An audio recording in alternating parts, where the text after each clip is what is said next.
به درد و کلفتی سهل و گران شکرانه باید کرد، به پستی و بلندی زمان شکرانه باید کرد. به درد و کلفتی سهل و گران شکرانه باید کرد، به هر پست و بلندی زمان شکرانه باید کرد. زمین و آسمان و آدم احسانی خداوند است، و احسانی خدایی مهربان شکرانه باید کرد. زمین و آسمان و آدم احسانی خداوند است، و احسانی خدایی مهربان شکرانه باید کرد. زی آغازی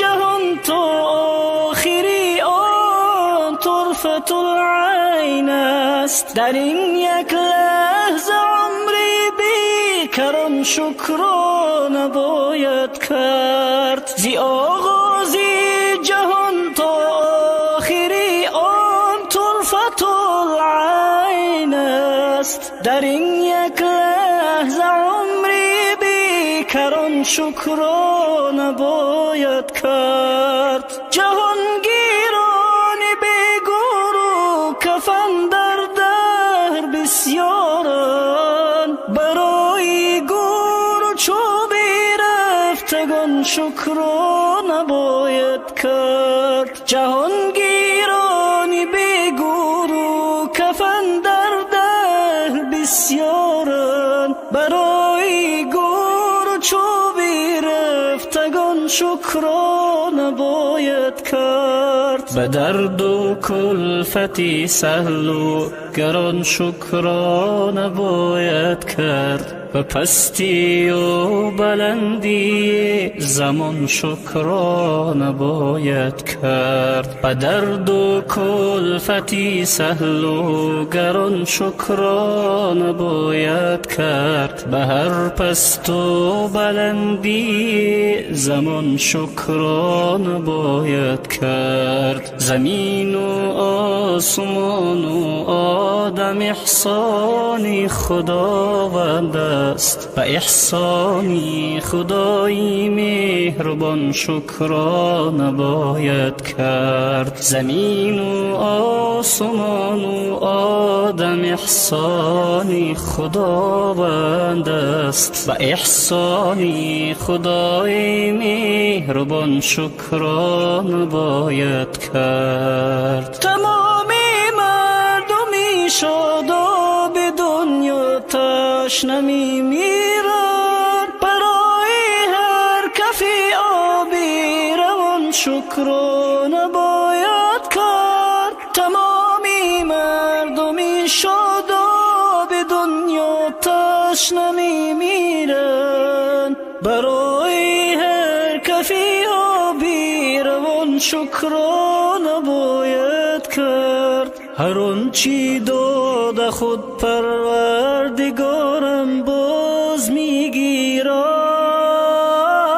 بشادی بخش روحی جسم و جان شکرانه باید کرد. هر آنچی داد خود پروردگارم باز میگیرد، بشادی بخش روحی جسم و جان شکرانه باید کرد. به درد و کلفتی سهل و گران شکرانه باید کرد، به پستی و بلندی زمان شکرانه باید کرد. به درد و کلفتی سهل و گران شکرانه باید کرد، به هر پست و بلندی زمان شکرانه باید کرد. زمین و آسمان و آدم احسانی خداوند است، و احسانی خدایی مهربان شکرانه باید کرد. زمین و آسمان و آدم احسانی خداوند است، و احسانی خدای مهربان شکرانه باید کرد. برای رفتگانی آرمانی خیر باید گفت، برای زندگی بندگان شکرانه باید کرد. برای رفتگانی آرمانی خیر باید گفت، برای زندگی بندگان شکرانه باید